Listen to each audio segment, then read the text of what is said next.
ಯುವಕರು ಕೆಪಿಎಸ್ಸಿ ಪರೀಕ್ಷೆಗಳಲ್ಲಿ ತಮ್ಮ ಭವಿಷ್ಯಗಳನ್ನು ಕಂಡುಹಿಡಿಕೊಳ್ಳಕ್ಕೆ ಪ್ರಯತ್ನ ಮಾಡ್ತಾ ಇರತಕ್ಕಂಥದ್ದು ತಮಗೆಲ್ಲರಿಗೂ ಗೊತ್ತಿರತಕ್ಕಂಥ ವಿಚಾರ. ಕಳೆದ ಬಾರಿ ಈ ರೀತಿ ಪ್ರಿಲಿಮಿನರಿ ಎಕ್ಸಾಮ್ಸ್ ಆದಾಗ 200 ಪ್ರಶ್ನೆಗಳು ಇರ್ತವೆ. 200 ಪ್ರಶ್ನೆಗಳಲ್ಲಿ 57 ಪ್ರಶ್ನೆಗಳು ಕನ್ನಡದಲ್ಲಿ ತಪ್ಪಾಗಿ ಮುದ್ರಣ ಆಗಿತ್ತು. ಅದರಿಂದಾಗಿ ಬಹಳ ಜನರಿಗೆ ಅನ್ಯಾಯ ಆಗಿತ್ತು. ಅದರ ಹೋರಾಟವೂ ಕೂಡ ನಡೆದಿತ್ತು. ಆದರೆ ಸರ್ಕಾರ ಅದಕ್ಕೆ ಉತ್ತರ ಕೊಡಲಿಲ್ಲ. ಅನೇಕರಿಗೆ ಅನ್ಯಾಯ ಆಗಿತ್ತು. ಈಗ ಮತ್ತೆ ಕಳೆದ ವಾರ ಮತ್ತೆ ಪರೀಕ್ಷೆ ನಡೆದಿದೆ. ಈ ಪರೀಕ್ಷೆಯಲ್ಲಿ 200 ಪ್ರಶ್ನೆಗಳಿಗೆ 33 ಪ್ರಶ್ನೆಗಳು ತಪ್ಪಾಗಿ ಮುದ್ರಣ ಆಗಿದೆ. ಆಂಗ್ಲ ಭಾಷೆಯಲ್ಲಿ ಯಾವ ಮುದ್ರಣ ಆಗಿದೆಯೋ ಅದು ಕನ್ನಡ ಭಾಷೆಯಲ್ಲಿ ಅರ್ಥವೇ ಇಲ್ಲದ ರೀತಿಯಲ್ಲಿ, ಪ್ರಶ್ನೆಯ ರೀತಿಯಲ್ಲೇ ಇಲ್ಲ. ಈ ರೀತಿ ಅನೇಕ ನಿದರ್ಶನಗಳು ತಮ್ಮ ಮುಂದೆ ಇಲ್ಲಿ ನಾವು ಕೊಡಬಹುದು. ತಪ್ಪಾಗಿ ಮುದ್ರಣ ಆಗಿದೆ. ಇವ್ರಿಗೇನಂತಂದ್ರೆ ಈ ಸರ್ಕಾರಕ್ಕೆ ಕನ್ನಡನೂ ಬರೋದಿಲ್ಲ. ಇದು ಮುಖ್ಯಮಂತ್ರಿಗಳ ಪರಿಧಿಯಲ್ಲಿ ಬರತಕ್ಕಂಥ ವಿಚಾರ. ಇದರ ಬಗ್ಗೆ ಮುಖ್ಯಮಂತ್ರಿಗಳಿಗೆ ಯಾವುದೇ ಕಾಳಜಿ ಇಲ್ಲ. ಕೆಪಿಎಸ್ಸಿಯಲ್ಲಿ ಇಂಗ್ಲಿಷ್ನಲ್ಲಿ ಇರ್ತಕ್ಕಂಥ ಒಂದು ಪ್ರಶ್ನೆಯನ್ನ ಇವರು ಗೂಗಲ್ನಲ್ಲಿ ಇದು ಮಾಡ್ತಾರೆ. ಯಾಕೆ ಕನ್ನಡ ಬರಲ್ವಾ ಇವ್ರಿಗೆ? ಕನ್ನಡ ಜ್ಞಾನ ಇಲ್ವಾ? ಆಮೇಲೆ ಯಾವ ಅಧಿಕಾರಿಯನ್ನ ಅದಕ್ಕೆ ನೇಮಕ ಮಾಡಿರ್ತಾರೋ ಮೊದಲನೇದಾಗಿ ಆತ ಈ ಕರ್ನಾಟಕದವನಲ್ಲ. ಆ ಕರ್ನಾಟಕದವರು ಅಲ್ಲದೆ ಇರೋರಿಗೆ ಅವ್ರಿಗೆ ಕನ್ನಡನೇ ಬರೋದಿಲ್ಲ. ಮತ್ತೆ ಪ್ರಶ್ನೆ ಪತ್ರಿಕೆ ತಯಾರು ಮಾಡೋದು ಯಾರು?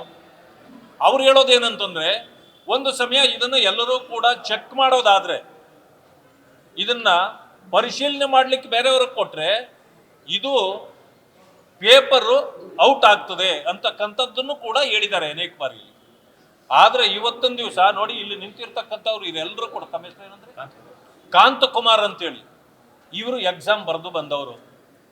ಒಂದೇ ಒಂದು ಪ್ರಶ್ನೆ ತಪ್ಪು ಉತ್ತರ ಕೊಟ್ರೆ ಸಾವಿರಾರು ನಂಬರ್ಗಿಂತ ಹಿಂದಕ್ಕೆ ಹೋಗ್ಬಿಡ್ತಾರೆ ಅವರು ತಪ್ಪಾದ್ರೆ.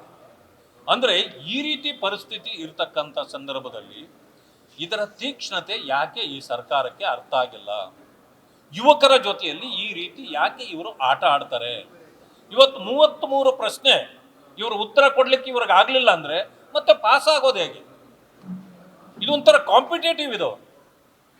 ಈಗಿದ್ರೂ ಕೂಡ ಸರ್ಕಾರ ತಲೆ ಕೆಡಿಸ್ಕೊಂಡಿಲ್ಲ. ಈಗ ಯಾವ ಯುವಕರು ಈ ಒಂದು ಪರೀಕ್ಷೆಯಲ್ಲಿ ಈಗ ಪಾಲ್ಗೊಂಡಿದ್ರು ಅವರೆಲ್ಲರೂ ಕೂಡ ಈಗ ಬೀದಿಗಿಳಿಯತಕ್ಕಂಥ ವ್ಯವಸ್ಥೆ ಮಾಡ್ತಿದ್ದಾರೆ.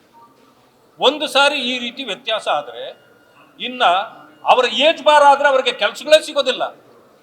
ಇಂಥ ಪರಿಸ್ಥಿತಿಯನ್ನು ಎದುರಿಸ್ತಕ್ಕಂಥ ಸಂದರ್ಭದಲ್ಲಿ ಹಾರಿಕೆ ಉತ್ತರ ಕೊಡೋದು ಮತ್ತೆ ಅದರ ಬಗ್ಗೆ ಕಾಳಜಿಯನ್ನೇ ತೋರಿಸದೇ ಇರತಕ್ಕಂಥ ಕೆಲಸವನ್ನ ಈ ಸರ್ಕಾರ ಮಾಡ್ತಾ ಇದೆ. ಇದರಲ್ಲಿ ಬಹಳಷ್ಟು ತಪ್ಪುಗಳಿದೆ, ನೀವು ನೋಡಬಹುದು. ಇದರಲ್ಲಿ ಬಹಳಷ್ಟು ತಪ್ಪುಗಳಿದೆ. ನಾನು ಈಗಾಗಲೇ ಅದನ್ನು ಪರಿಶೀಲನೆ ಮಾಡಿ ನೋಡಿದ್ದೇನೆ. ಅದರಿಂದ ಇಂಗ್ಲಿಷ್ನಲ್ಲಿ ಇರ್ತಕ್ಕಂಥ ಪ್ರಶ್ನೆಯ ಅರ್ಥವೇ ಬೇರೆ, ಕನ್ನಡದಲ್ಲಿ ಇರ್ತಕ್ಕಂಥ ಪ್ರಶ್ನೆಯ ಅರ್ಥವೇ ಬೇರೆ. ಈ ರೀತಿ ಆಗಿರೋದ್ರಿಂದ ಈಗ ಯುವಕರು ಬಂದು ಬೇಡಿಕೆಯನ್ನಿಟ್ಟಿದ್ದಾರೆ. ಒಂದು ಸಮಯ ನೀವೇನಾದರೂ ಹಾಗೆ ಆಗೋದಾದ್ರೆ ಅದನ್ನ ಮೇನ್ಸ್ಗೆ ಎಲ್ಲರಿಗೂ ನಮಗೆ ಅವಕಾಶ ಕೊಟ್ಬಿಡಿ. ಅಲ್ಲಿ ಪ್ರಶ್ನೆ ಪತ್ರಿಕೆಯನ್ನು ಸರಿಯಾಗಿ ಕೊಡಿ. ನಾವು ಅಲ್ಲಿ ಫೇಲ್ ಆದರೆ ಅದು ನಮ್ಮ ಹಣೆ ಬರ ಬಿಟ್ಟುಬಿಡಿ. ನಮ್ಮನ್ನು ನಾವು ಅದನ್ನು ಪ್ರಶ್ನೆ ಮಾಡೋದಿಲ್ಲ.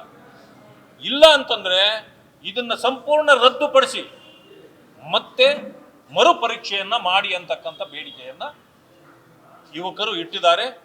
ಇದನ್ನ ಮಾನ್ಯ ಮುಖ್ಯಮಂತ್ರಿಗಳು ತಕ್ಷಣ ಪರಿಶೀಲನೆ ಮಾಡಿ ಇದಕ್ಕೆ ಉತ್ತರ ಕೊಡಬೇಕು ಅಂತ ಹೇಳಿ ನಾನು ಮನವಿ ಮಾಡ್ತೇನೆ.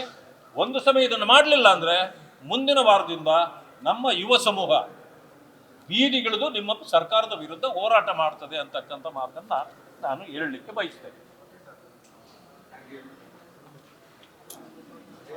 ಸಾಕಲ್ಲ.